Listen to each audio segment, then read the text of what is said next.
Sweet friends, and welcome to this week's vlog. Behind sharing with y'all my planner. So I thought I would share this with y'all, although it is, like I say, it's a week behind. This was my St. Patrick's Day layout. Here are the products that I used. I used some St. Patrick's Day stickers from the seasonal pack. The St. Patrick's rainbow stickers I picked up at Hobby Lobby, half off. Use some stickers from that Happy Planner pack. I love this 4-season pack. I use it for all the holidays. This Dollar Tree washi. And I use some stickers out of this Agenda 52 pack. Here's my planner layout for this week. I did do it in spring since Sunday was the first day of spring. I tore out a page out of this I Can Read About Seasons book. It's kind of brittle, but I thought it would be fun to use that. Some Dollar Tree washi, 2 different shades of blue, and then this Agenda 52 all season sticker pack. Here are some spring and Easter stickers. Just simple layout, but something fun to record my weekend. I enjoy doing that, keeping track of what I do from week to week. Now it's Sunday evening and it is time to put laundry away. So as you saw in my last weekly vlog, it is spring break, and so today is the last day of spring break. We did get to spend time together as a family and get to do a few fun things. Y'all actually got to meet my great niece. She's, I don't think, has ever been in one of my videos before. Y'all usually see my great nephew, but she was down spending some time with her aunt, and so she got to go with us on some of our spring break adventures.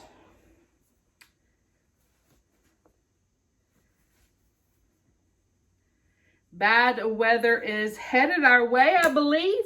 It's supposed to rain on a Monday and Tuesday.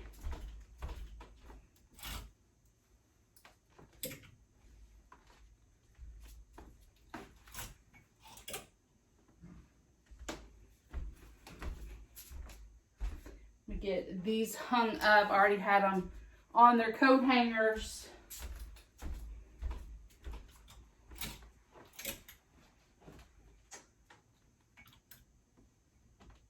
To take this down and get this put into the bin that goes into the attic. My winter pajamas I do put in a bin and put them in the attic and bring them back at Christmas time. So that is one set, and I'm glad I saw that because I'm fixing to put the bin back in the attic. So I told y'all that we were going to go to the zoo. I shared with y'all me prepping brownies, into their little individual wrapper and just all the things. And then I came back and said we never made it to the zoo. So what had happened was, so originally we were supposed to go to the zoo on Wednesday. Wednesday morning, we wake up. My niece goes online to get tickets, and it is completely sold out till 2 p.m. We like to go to the zoo first thing in the morning and then go to Herman Park and have a picnic. That is our routine. We have been doing this for several years. My daughter, me, and my niece have a menu. Each of us buy so much of the things that we need for the picnic, and then we all put our food together and just have a really nice time in the park. That's our plan. Wednesday, tickets sold out till 2. So while we were discussing this, we bought our tickets for Thursday. We changed plans. We went to the outlets, had a good time shopping. Y'all saw us eating at Red Robin. We went to the Container Store. We went to Dirt Cheap. All the things. Great time Wednesday. Thursday morning, we get up go pick up my daughter, and she forgot her. We get to Buc-ee's to get our drink for the day, like a fountain soda and a breakfast taco. My daughter's like, holy crap, I forgot the chips and the drinks in my car. So we go back to her house. We get to leaving her house. I'm like, crap, I forgot to get the ice when we were at the original Buc-ee. So we stop at another Buc-ee's. I go in, we get ice, fill up the Yeti, off we go. We get going down the road and my daughter's contact messed up. She's like, Mom, you're gonna have to pull into Buc-ee's.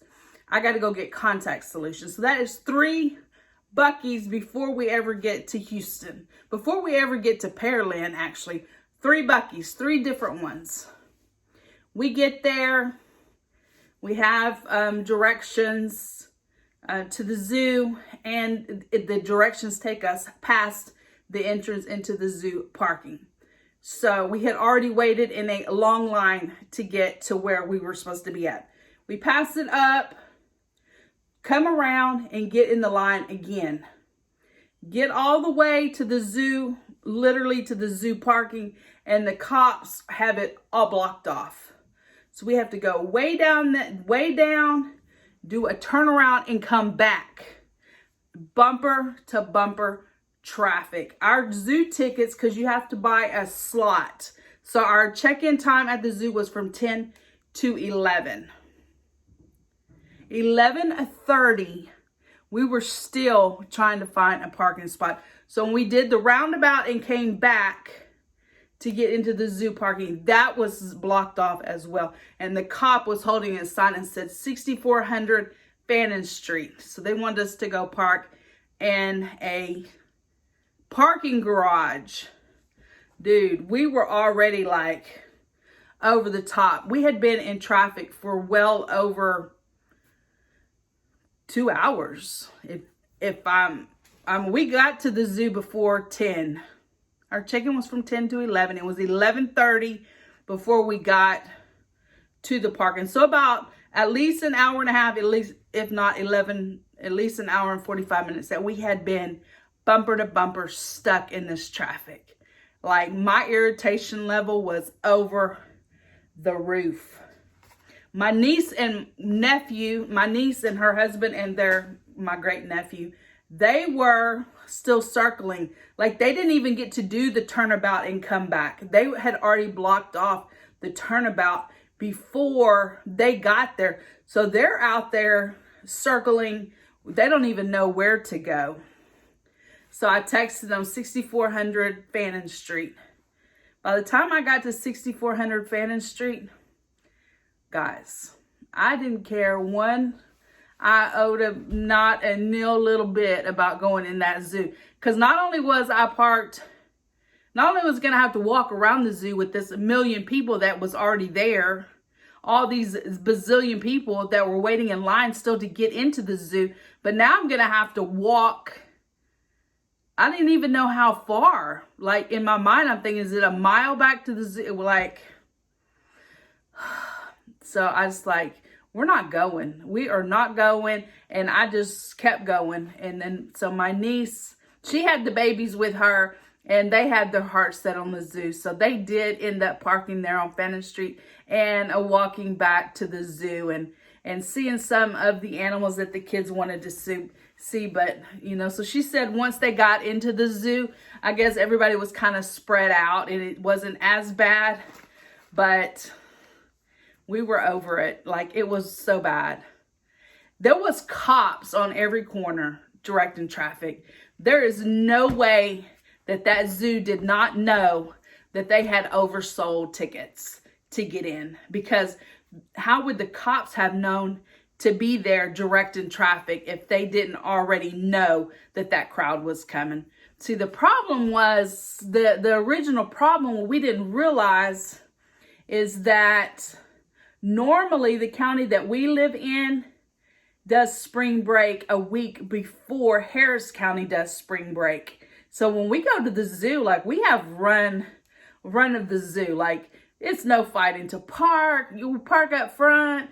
No qualms over getting a picnic table. Nothing. It's super simple. So when we turned that corner off of McGregor to head towards that zoo parking, I had never seen the cars like that. I've gotten pretty close. Zoo Lights is pretty darn crowded, but not like this was. Absolutely crazy. To think that all the people had filled up the whole zoo parking lot is just mind-blowing to me. I don't think I ever thought that could be possible. But 2022, it was possible because that parking lot was slam full. It was so full, you could see the cars going back and forth, and they had just completely shut it down. You couldn't even get into the zoo parking. So we drive off. Well, we called my niece, and we're just like, you know what? We're not even going. It was like almost $32 a ticket. So my daughter had bought 2 tickets, and I had bought 1. We're like, we don't even care. Like, we're just done. She's like, okay. And I forgot what I was going to say. Oh, okay. So we're driving away, and there's the park. You can see the park, and there's really nobody in the park. And my granddaughter's like, well, we can still do the picnic. I'm like, well, yeah, we probably could still do the picnic, but we can have a brownie. We can have a pickle spear. We can have a bag of chips. We can have a soda and a bag of grapes, because my niece had like we could have a squirt of mayonnaise because we had mayonnaise, but my niece had the bread. She had the ham. She had the sweets. She had the juice. What a disaster. So we just shopped. We went ahead and shopped, hit up a couple of stores there in Pearland, went to Costco's. We ate at Jimmy Changa's. And then we took my granddaughter to Daiso. She had been wanting to go to that Japanese dollar store. So we took her there, and then we headed home. So what was, started out not so great, we ended up having a good time. And then y'all saw I got home that evening, and my trash can had fell over, and the trash truck didn't even take my trash that day.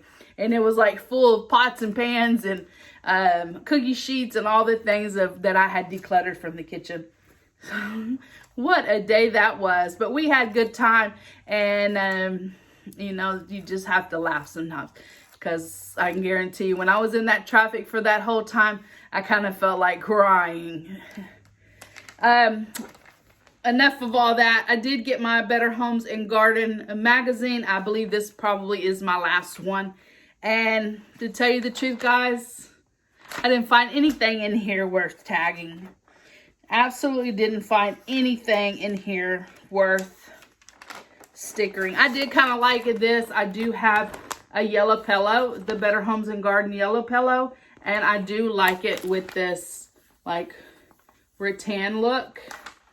But that right there is the only thing that caught my attention in this whole magazine. So, anyway, guys, that's it. I'm going to shut y'all down now and press on with my day.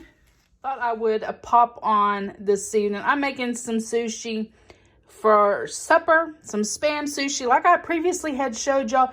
But when I showed y'all the first time, I was using this little bamboo spatula and that sushi mat. So, just to give you a little update, it is really hard to get that sticky rice off of that little spatula. So, I've just been using the back side of my spoon. That rice comes right off that spoon, and it was a little harder to roll the sushi with that mat. So I tried it with full paper, and it worked. Actually easier with the full paper. So you don't have to have all the things to make sushi. You can just use a spoon for spreading and some full paper or saran wrap to roll it. Sushi all rolled up. You see I just used a simple piece of full paper. It's one of those full sheets that you get at the Dollar Tree. And it just rolls it right up. And if you would like to see me actually making the sushi roll, I did share me doing that in last Saturday's vlog. Want to enjoy eating my sushi and watching this on Netflix. It's called The Worst Roommate Ever. My daughters were telling me about it. It says a violent con artist, stone cold killers. These terrifying true stories unveil some of the worst cohabitation experiences one could ever imagine. So I'm gonna see how it goes. I'm here at Buc-ee's, fixing to take this car through the car wash, get her all shined up. Getting crystal jewels all shined up. She gonna be beautiful for our trip to Junk Gypsy. Got her filled up, got her gassed up and ready to go. Now we're getting her cleaned up. Love the color of that. It's so pretty. I even got my new freshie put in the car. If you watched my last Saturday's vlog, you saw we had went to the farmer's market there in Angleton, Texas, and I bought this, and it is in the scent Woman, which is a dupe for High Maintenance by the Tyler Candle Company. She smells really nice. I've been working on getting my houseplants watered, and I needed to repot some, and I made a big fat mess, so I'm gonna have to get out the vacuum cleaner and see if I can't vacuum up all that. I did like these. I picked these up at the Dollar Tree, these Miracle Grow singles, and I just put it in some of the plants, just a little bit in each one. We'll see how they like it. Here are all my kitchen plants. This one is a new one. It's the biggest one I have here in the kitchen. These are some ones that I got last year. Here's one that I just bought. I'm going to put that one on the porch. Actually, I have a macrame to put it in. To get that hung, that is the string of bananas, or banana plant. My new pothos. I've had it for a couple of weeks. And then some pothos back there that I've been growing in these glass vases. But I did take them out and scrub up the vase. They kind of get a little algae in them, I guess you could say. And so I just take them out periodically and wash them with the bottle brush and then put them back. And for those, I do use the bottled water, just the drinking water. So I'm going to get this one taken out to the porch, get it hung on the macrame, and then this one goes in the entryway in one of the ceramic pots that I got last year, and this one right here goes in the entryway. I also have these plants over here in the corner of the kitchen. They've been here for, I think, 2 years, maybe a year and a half, and they seem to be thriving. I picked up some succulents that I'm trying to root here. I picked those up at the nursery off the ground, so I'm always up for trying to root something. So I picked those up and brought them home, and I have them right here in the pot. See if they grow roots. Macrame hung. I have had this macrame for several years. I got it at Dirt Cheap. It was Target brand, but I've had it in the house, in right there where I filmed, but y'all can't see it because it was higher hanging from the ceiling. But I got the banana plant there, and then this is the one y'all been seeing for several years. This is the one that my neighbor gave me, little airplane plant. The macrame here is a little worse for wear. It's been up here for sure 1 year, maybe 2, I'm not sure. Maybe I'll be able to find me a new macrame to replace it. If you have enjoyed this week's vlog, please give this video a thumbs up. Hit that subscribe button down below. Become part of my friends here on YouTube, and I will see each of you in my next video. Bye, guys.